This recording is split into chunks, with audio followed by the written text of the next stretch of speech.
Bakal calon presiden yang diusung PDIP Ganjar Pranowo Selasa 13 Juni 2023 membantah ada kontrak politik dengan PDI Perjuangan soal penentuan kabinet jika ia terpilih sebagai presiden. Dirinya menegaskan penentuan kabinet merupakan hak prerogatif presiden.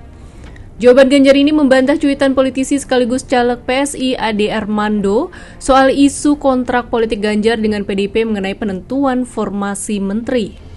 Sebelumnya lewat akun media sosial Twitter Minggu 11 Juni, caleg PSI Ade Armando menyebut isu kontrak PDIP dengan Ganjar jika terpilih sebagai presiden.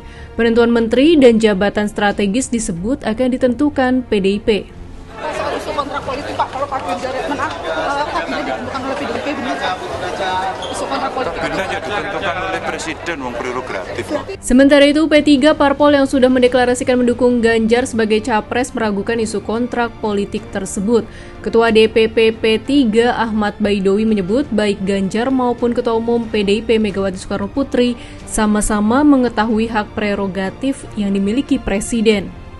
Itu memang berseliweran, salah satunya yang sudah pasti menginformasikan itu Ade Armando. Tapi kok saya meragukan informasi itu? Pak Ganjar itu orang yang taat konstitusi. Beliau lama di DPR dan menjabat gubernur. Apa ya hak prerogatif seorang presiden? Dia nggak tahu. Pasti Pak Ganjar tahu.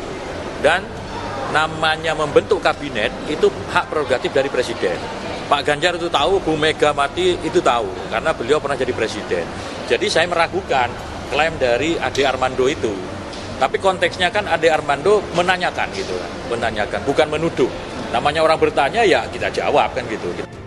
Menanggapi kontrak politik, Direktur Eksekutif Carta Politika Yunarto Wijaya menyebut selama ini Presiden memang memiliki hak prerogatif menentukan kabinet, tetapi realitas politik memaksa adanya kompromi. Ini kan bermula dari sebuah realitas politik, kalau kita mau jujur, dari zaman Gus Dur, Ibu Mega, lalu kemudian SBY 2 kali, lalu kemudian Pak Jokowi 2 kali.